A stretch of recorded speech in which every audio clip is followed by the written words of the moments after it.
Assalamualaikum warahmatullahi wabarakatuh.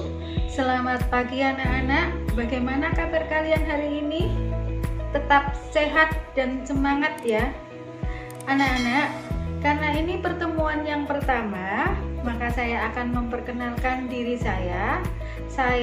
Nama saya adalah Lutfia Kaptiningsih atau Bu Lutfi.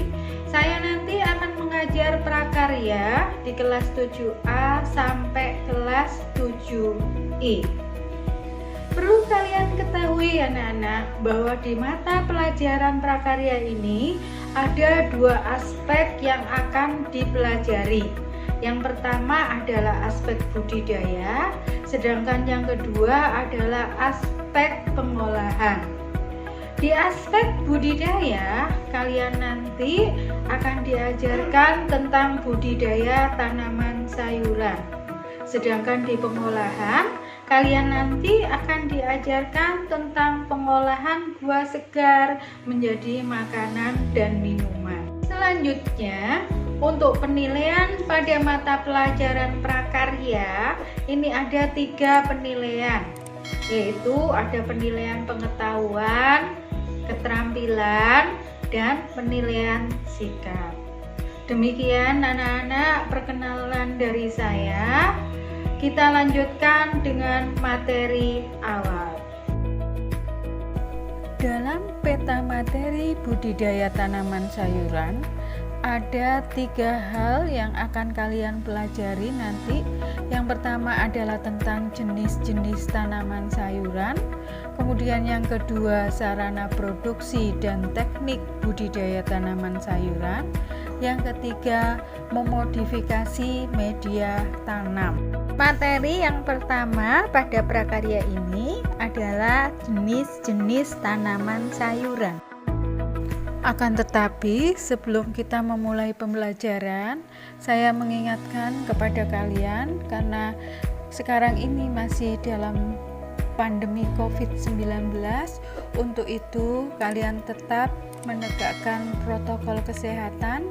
Yang pertama adalah tetap memakai masker. Yang kedua, cuci tangan dengan menggunakan sabun dengan air mengalir.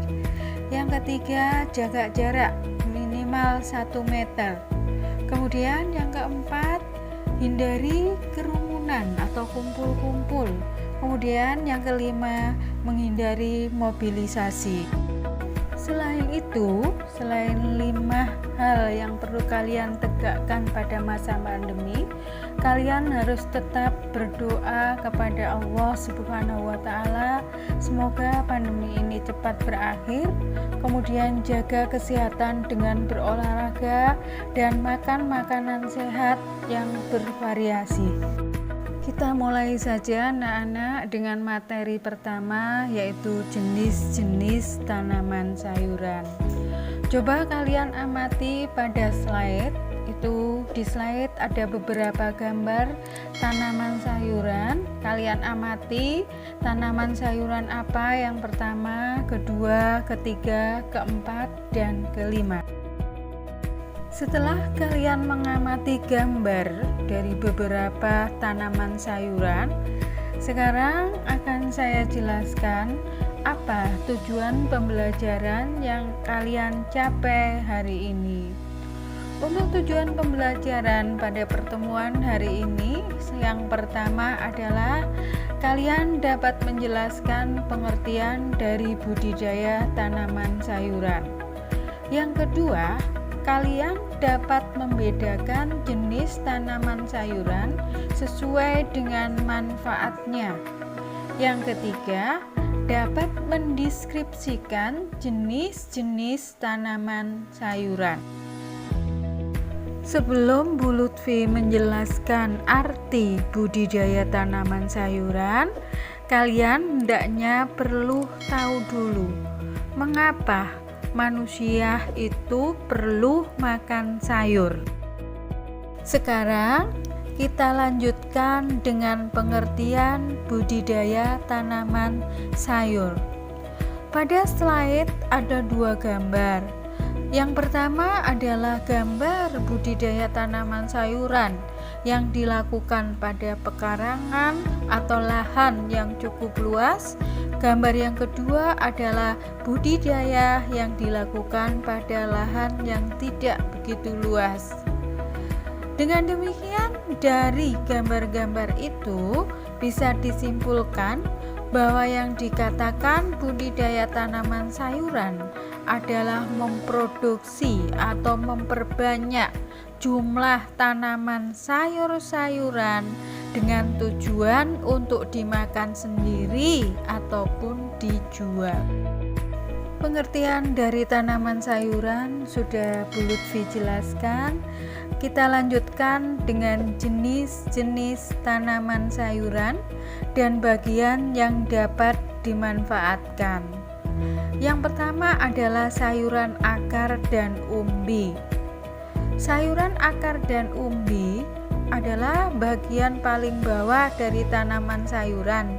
Yang dapat dimanfaatkan adalah akar dan umbinya yang biasanya terdapat di dalam tanah, tidak beruas dan tidak berbuku. Contoh dari sayuran akar dan umbi ini bisa kalian perhatikan pada gambar. Ada wortel, ada lobak, itu adalah sayuran akar, sedangkan kentang, kemudian bawang merah adalah sayuran umbi. Jenis sayuran yang kedua adalah sayuran batang. Sayuran ini yang dimanfaatkan adalah batangnya. Pada gambar di slide ada dua contoh. Untuk gambar yang pertama mungkin kalian sudah tidak asing lagi, yaitu tunas dari batang bambu. Ini sering dimanfaatkan oleh masyarakat yang namanya adalah rebung. Kemudian yang kedua adalah pakis. Mungkin ini agak sulit ditemukan karena ini sering ditemukan di daerah pegunungan. Berikutnya adalah sayuran buah. Sayuran buah ini memang ditanam untuk diambil buahnya. Banyak sekali contohnya, tomat, mentimun, pare, dan lain sebagainya. Jenis dari tanaman sayuran yang terakhir adalah sayuran biji dan kacang-kacangan. Contohnya bisa buncis, kacang panjang, kacang kapri. Mungkin kalian bisa memberikan contoh yang banyak lagi. Setelah mempelajari jenis-jenis tanaman sayuran, kita lanjutkan dengan mempelajari deskripsi dari tanaman sayuran. Tanaman sayuran yang pertama yaitu kangkung. Kangkung ini bisa tumbuh di daerah dataran rendah. Kangkung ada dua jenis, yaitu ada jenis kangkung darat maupun kangkung air. Kangkung ini dapat dipanen setelah tanam 27 hari. Deskripsi tanaman sayur berikutnya adalah cabai. Mungkin kalian sudah mengenal sekali tanaman cabai ini. Tanaman ini bisa tumbuh baik di dataran rendah maupun dataran tinggi. Tanaman ini lebih baik pada saat menanam adalah pada awal musim kemarau, karena pada saat musim penghujan, apalagi pada saat berbunga, tanaman cabai ini akan mudah gugur. Deskripsi dari tanaman sayuran sawi. Tanaman ini yang dimanfaatkan adalah daun ataupun batangnya. Tanaman ini bisa tumbuh di daerah dataran rendah ataupun dataran tinggi. Dan tanaman ini bisa dipanen antara 40 sampai 50 hari. Untuk deskripsi tanaman sayuran yang lain, kalian bisa mencari di internet, membaca buku paket prakarya, membaca modul, ataupun buku-buku yang lain. Demikian anak-anak materi tentang jenis-jenis tanaman sayuran.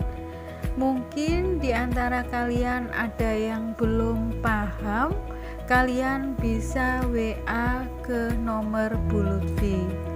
Selanjutnya silakan kalian kerjakan tugas yang ada pada modul ataupun bisa kalian lihat pada slide.